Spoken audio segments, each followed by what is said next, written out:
local library held an event today in honor of Martin Luther King Jr. Day. It's just our first stop as Western Mass News takes you town by town. The event took place at the Hubbard Library in Ludlow. Children of all ages were invited to make peace stickers to celebrate Dr. King's message of peace. The event was held from 1 until 5 p.m.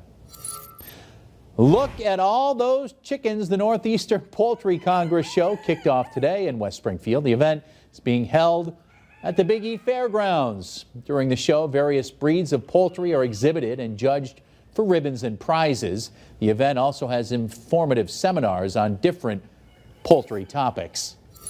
The Springfield Symphony Orchestra and St. John's Congregational Church hosted a joint luncheon today.